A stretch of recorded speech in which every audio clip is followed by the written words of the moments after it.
Bike preparation. I installed a new bottle holder at the back of the saddle and had some new duct tape. Leaving home around 5:30 to meet up with a friend at the Greenish Foot Tunnel.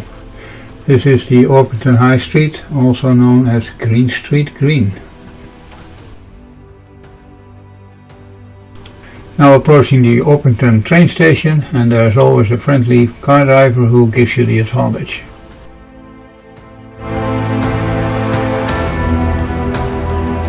Helpful staff opening the gate, but I didn't have my freedom pass ready yet. I was lucky, I didn't have to cross over to any other platform and the train was already waiting. Southeastern got dedicated carriages for transport of bikes, so that's where I parked it. Getting off at New Cross and making my way to the elevators. And getting out of the station onto the road.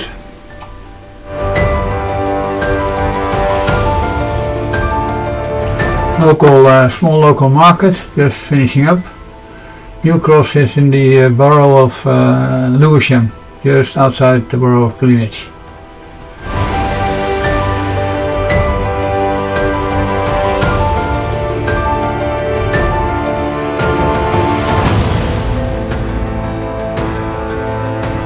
And to my surprise, there's quite a nice cycle path. Don't understand why they don't make it blue all the way. There seem to be also a few color-blind folks around here.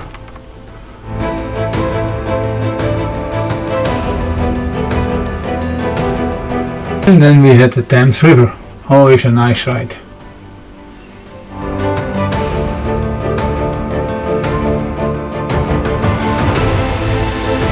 The meeting place of the Greenwich Foot Tunnel is right next to the Cutty Shark, so had a look at that.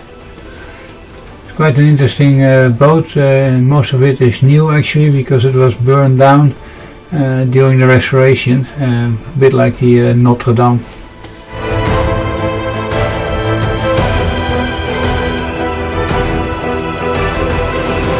Foot tunnel is also a parking place for Boris bikes, and at the end it provides an exercise room as the lift is not working for the last couple of years. With Simon leading the way, we made our way to the start. This I found an interesting feature on the way. It's a roundabout which is completely built over.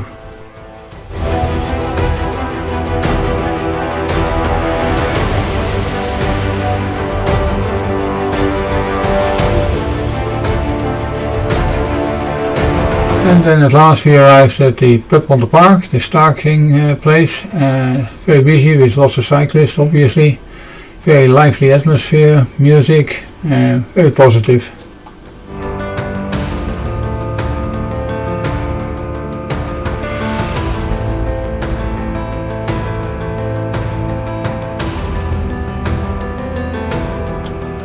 This is the direction that we're starting. Everybody can start whenever he or she wants, but around 8 o'clock that's the main starting time.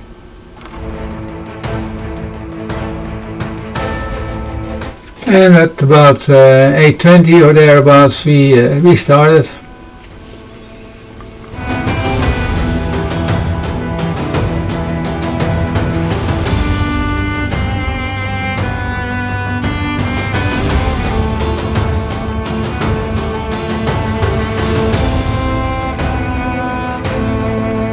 First parts for London hasn't got anything special, only in the countryside I started filming again.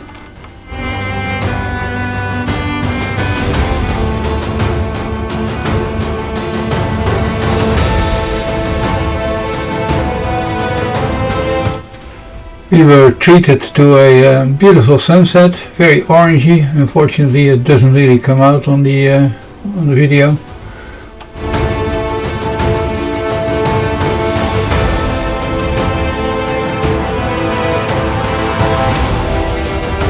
Lots of people stopped and enjoyed the magnificent view.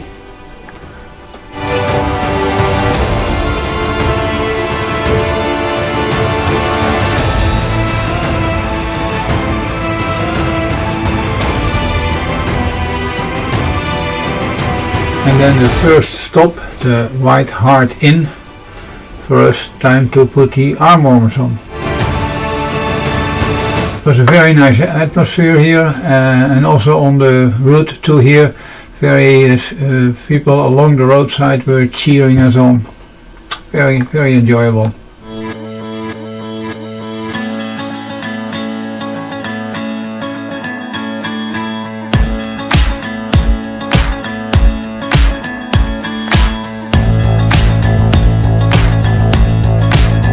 For us, the first stop, the Axe and Compasses.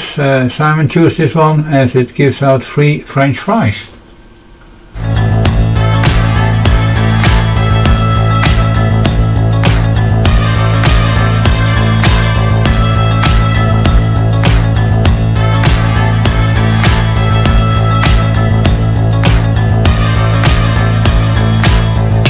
Riders tend to gravitate to certain groups. The advantage is you can make use of each other's light, and the groups are of various speeds. This was a fast group, and the fun is of course to try to keep up with them as long as possible. Another stop, the Bell, quite busy as well. There was also a fire station which was open, which was extremely busy. All very well organized actually, very well done.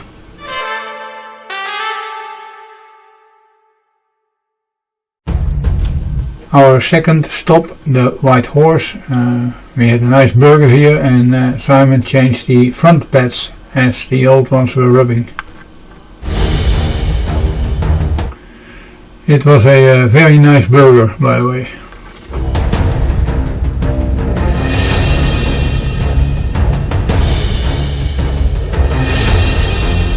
This was a Too Fast A group.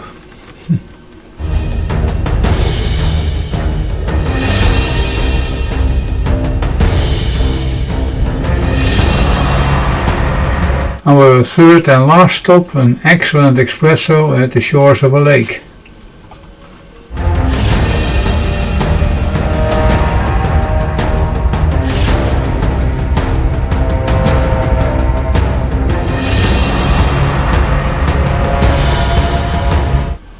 And then about 4:45 we reached Dunwich. The restaurant was going to provide us with a very nice breakfast. Shows that a little misstep and you'll fall over. Luckily no bikes were damaged.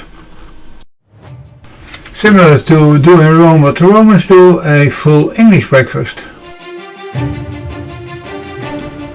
When we left around 6 it was still very busy with new people arriving. You also had to wait for the bus because that was scheduled for around 9 o'clock.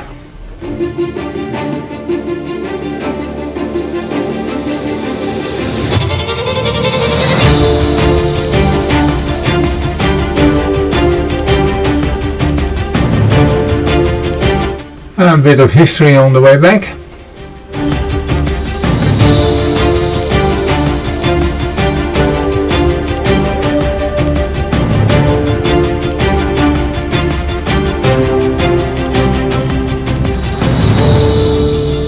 More folks arriving.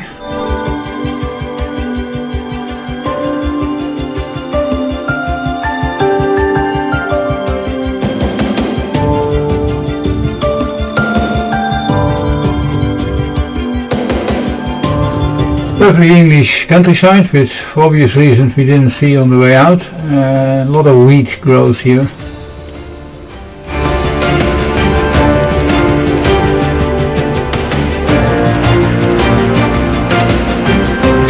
It was getting pretty toasty, so we had a short stop to take some clothes off. All in all, I must say that the Dunwich Dynamo is a very, very enjoyable event. In darkness add something special to it.